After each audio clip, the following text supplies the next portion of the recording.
But the Age of Enlightenment, when I think of bad things, I think of the Age of Enlightenment. You got the 30 Years' War, you got revolution, you got the rise of communism, that the seeds of communism come from this age. You've got scientism. I mean, there's so many bad things to say about this age. What did you think in preparing and writing this book? Well, one of the things I wanted to do, the first and foremost, is the Enlightenment is a set of ideas, right? And it's often the case that we, like many people throughout the ages, don't think much of ideas. They think it's, it's something you sort of bat around at the dinner table when people used to have dinner. But my whole point was ideas have consequences. That's always the case, no matter what the age is, but especially in the Enlightenment. And then I linked that together with a saying from the great economist John Kenneth Galbraith, who said, "There's nothing like an idea whose time has come." And I took those two concepts together because the Enlightenment, as I said, is full of ideas, and they were circulating before this monstrous 30 Years' War, which happened in 1618. But that war just created the fertile ground for these ideas to emerge. And these ideas were alternatives to the ideas that unified Christendom before the 30 Years' War. And the 30 Years' War, as you read in the book, is, in fact, it used to be called the Great War before World War I occurred. And World War I in 1914 took over that title. Then that title, was set aside because there was a Second World War, and so we call it World War. But anyway, the Great War was the title given to the 30 Years' War. And it was a war of utter devastation. It started out as a war. This leads to the whole way in which the Enlightenment, by the way, the Enlightenment is a movement that has a kind of irrational faith and reason. In other words, it elevates human reason above what it can obviously achieve. It does away with the question of faith, does away with the question of grace, the great synthesis that held Christendom together since the Middle Ages. The unity of faith and reason gets dissolved. So this alternative idea after the 30 Years' War, which started out kind of as a religious war, but really was a war of dynasties, where you have the Habsburg dynasty in Austria, and then the scandalous dynasty supervised by Cardinal Richelieu. And you have the scandal of a Catholic country, France, supporting the Protestants in war. And at first, by supplying arms and money, and then ultimately by providing French troops. The war was devastating. A third of the population of Central Europe was decimated.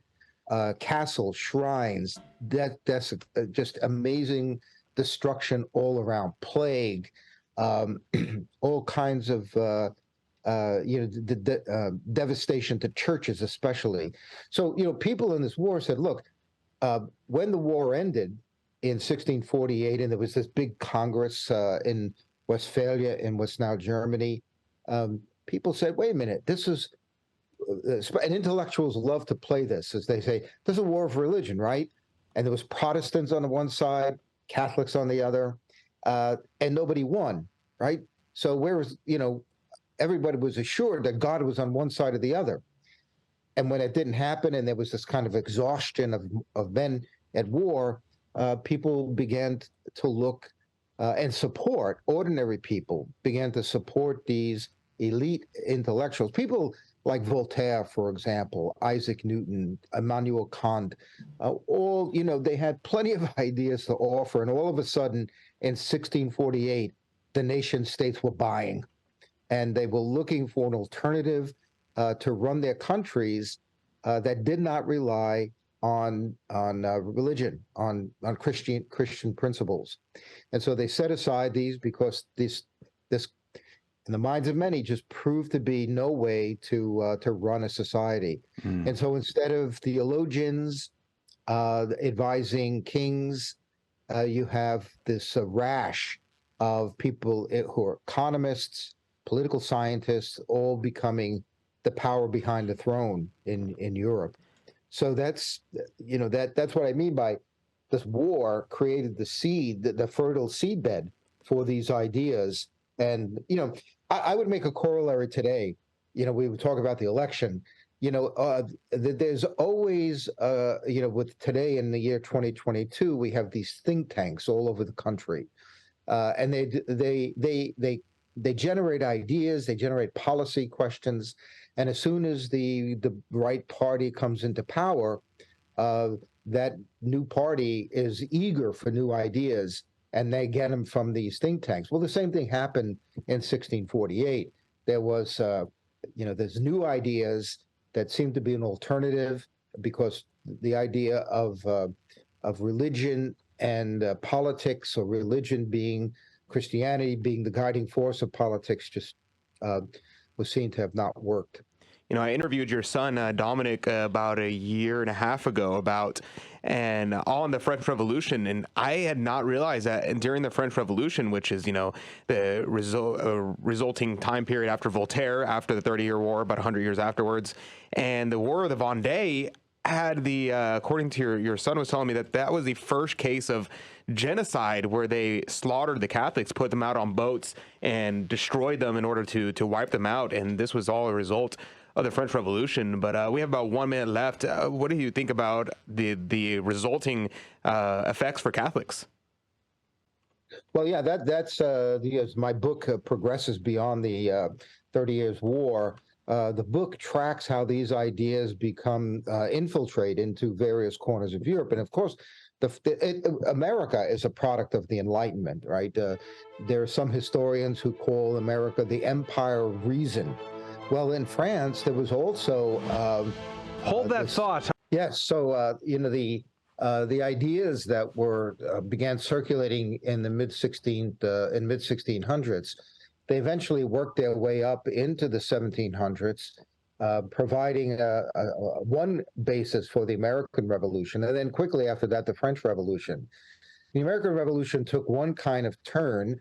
It was rough going in the early days of the American Revolution, but we settled, borrowing heavily from Enlightenment ideas like John Locke, and we formed a Constitution that has been the basis of our nation legal system since 1789.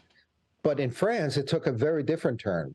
The Enlightenment ideas had seeped into the very core of French society.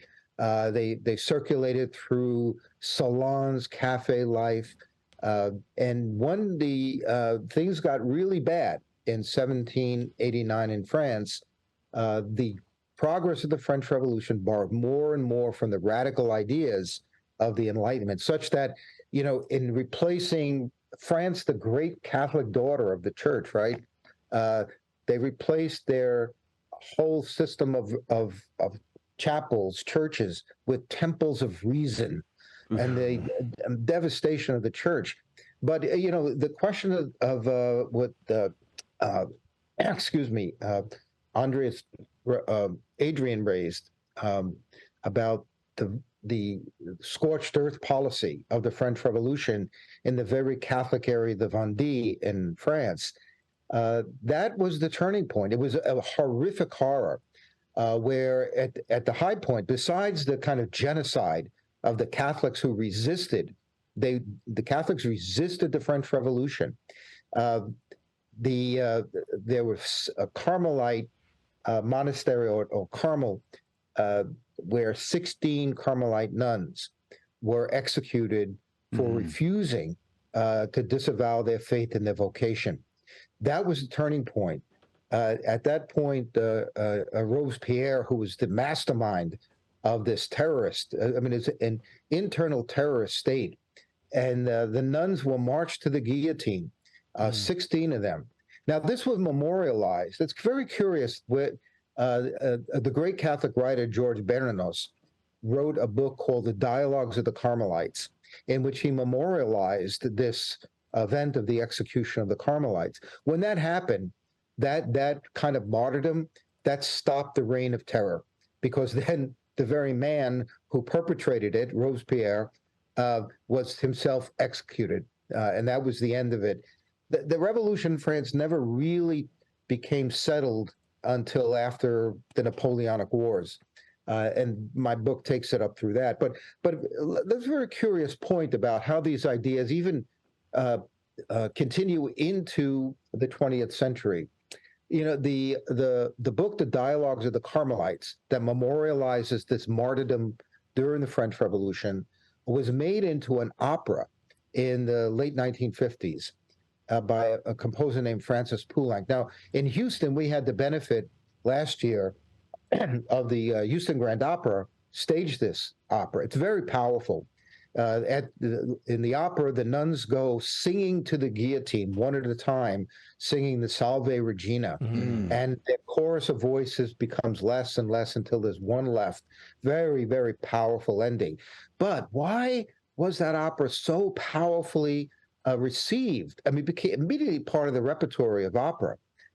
Well, in the 50s, that was kind of the high point of the Cold War.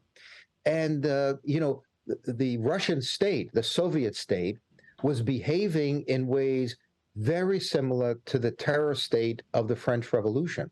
And so there's a kind of historical continuation of what the ideas of the Enlightenment, which affected the French Revolution, affected the Russian Revolution, and then was part of the Cold War set of ideas. And that's why the opera in the 50s became so powerful. And then there was no direct correlation made by Poulenc between the martyrs of France and the martyrs and the you know, millions of people who were slaughtered by the Soviet government.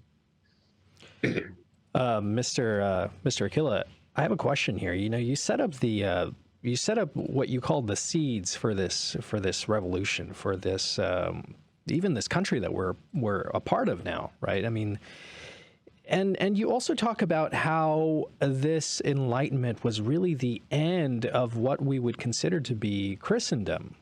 I'm wondering, we're several years ahead now, and I'm just wondering, do you think that there's a way for us to return to Christendom? Is there a way to return, because my heart is very, very much for monarchy, is there a way to return to this monarchy that was destroyed by the Enlightenment?